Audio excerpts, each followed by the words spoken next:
How's it going, everyone? We are coming up on a loaded week of new games on the PlayStation 4 and PlayStation 5. This is one of the biggest weeks of the year by far, I would say. You've got two major releases, and then you've got some smaller games to round out the lineup. I could even say three major releases if you're into JRPGs, but we've got 6 games to go over. Let's get right into it, and let's start things off with what I think is the biggest new release of the week, and that is Ghostwire Tokyo. Ghostwire Tokyo is shaping up to be a fantastic game coming from Tango Gameworks, the studio behind the works of the Evil Within and Evil Within 2. Those games were more so horror action titles. This game is more so an action title that also has some horror elements. It's looking fantastic from a visual standpoint. I love the fact that we have a variety of different graphical options as well. It looks like it'll have a healthy level of content on top of that. Looks to have a compelling story and narrative focus as well. It will be coming March 25th. If you do buy the Digital Deluxe Edition, you get the game 3 days early. Not a big fan of that, but hey, whatever, a lot of games are doing that these days. March 22nd if you do buy that version of the game. And again, given that it's from Tango Gameworks and given the fact it is a new IP, I know that they're going to want to do a slam dunk job on this one. And if you've been keeping up with some of the gameplay, it seems like a lot of emphasis has been put into audio direction as well, which for a game like this, I think is really cool to see. And some of the traversal elements, being able to go from rooftop to rooftop. Dying Light, this is not, but it's also got some elements of traversal in there that I think are looking quite nice. So we'll see how Ghostwire Tokyo turns out. The official release is March 25th, but again, there will be that early access release come March 22nd. Next up, we have Tiny Tina's Wonderlands. This is a game that is looking pretty good from a setting standpoint. Now, I know some of you guys are probably a little bit, I don't know, maybe pushed away from Borderlands. I mean, Borderlands 1, 2, and 3, all were relatively good games. My favorite was Borderlands 2. Borderlands 3 was okay. Borderlands 1 was pretty decent. Obviously, it came out all the way back in 2009, and even the pre-sequel was pretty good.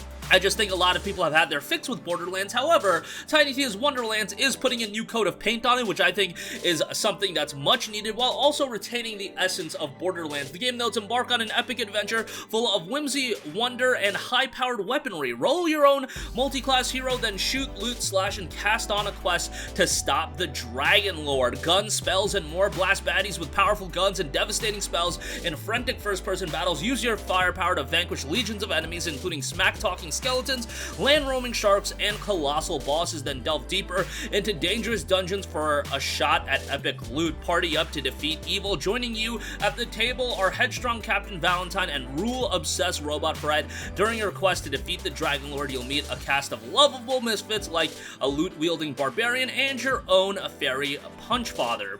You'll be able to personalize your hero, and of course, it will have an emphasis on cooperative play. On top of that, enjoy the story solo or start a party with up to 3 friends in seamless online multiplayer. Share the spoils or rush to get the shiniest loot. How you play is up to you. Tiny Tina's Wonderlands is also scheduled for a release on March 25th, so that day is going to be a heavy day of new releases, definitely. I don't know if everybody's going to pick up both titles, as both titles look to be pretty sizable games, but hey, 2 solid releases dropping on the same day. Alright, moving on from that, the day prior to that, we've got the release of Relayer on PlayStation 4 and PlayStation 5. Now, this will be a digital-only release for now.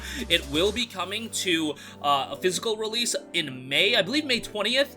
So that's something to look out for if you are looking for the physical release. I've been playing quite a bit of Relayer. It's a game that's really lengthy.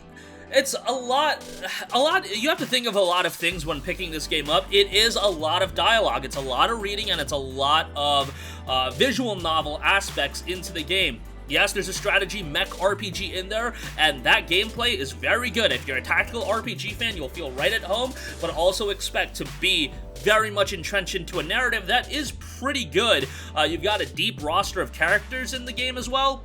And I plan on doing a whole video centered around this game. It's just like, it's a lengthy game and I'm still working my way through it. But so far what I've played, I've really enjoyed. And again, I'm a big mech guy. I love me some gigantic robot action. And while this isn't an action-oriented mech title, you definitely see some epic mech moments in the game. And for $59.99, yes, it's on the pricier side of things, but hey, mech games these days are few and far between, so it's nice to see Relayer get a little bit of a spotlight this week come March 24th. Alright, a couple other games, smaller scale games.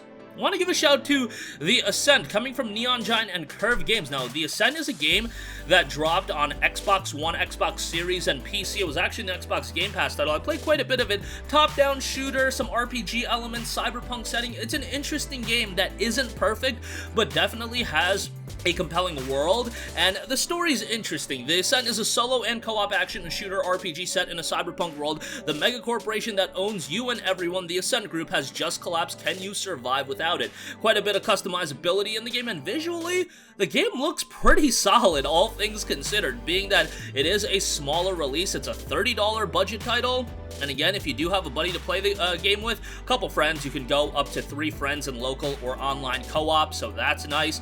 And yeah, fast pace, a lot of action, a lot of explosions, and quite a bit of combat in the game as well. This one is coming to PlayStation 4 and PlayStation 5 this week.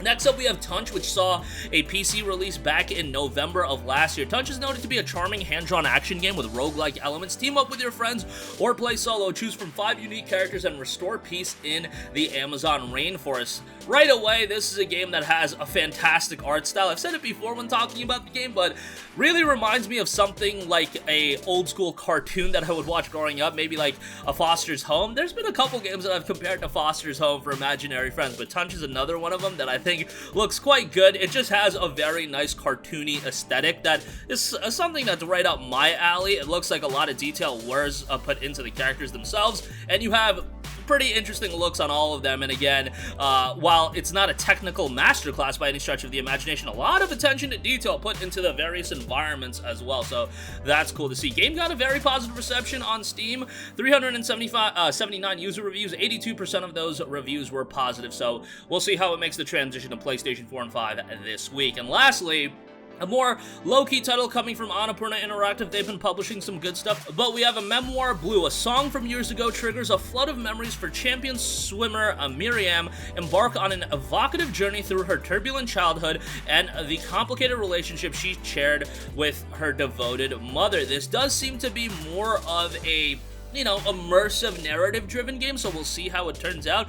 Really like the aesthetic of this game as well, and I'm into more of these story-focused games that are a bit sublime. It notes a unique aesthetic combining hand-drawn and 3D art brings Miriam's magical, realist journey to life as she swims into the depths of her memories. A series of gameplay vignettes blend sacrifice and heartbreak with victory and pride as she reconnects with her inner child and deepens the love she shares with her mother. The game is scheduled for release on March 24th, so right around the corner for this one, and it will be coming to PS4 and 5. And that's gonna do it for me. Again, another pretty heavy week of game releases. I would say that this is the last really major week of game release for quite a while. We've got some upcoming games that look good, don't get me wrong. Chrono Cross, the Radical Dreamers Edition, of course. Sniper Elite in May, and a couple other games in May and June. AI, the Somnium Files is coming, that'll be nice, but next couple of months are gonna be quieter months, all things considered, so it might be an opportunity to catch up on your backlog, buy some of these games that have come out if they go on sale. That'll be an opportunity for you guys to take advantage of, so yeah, bear that in mind. That's gonna do it for me, though. This week is still looking pretty stacked. I'm sure a couple games you guys are excited for, but sound off with your thoughts in the comments section down below. Thank you for watching, and goodbye.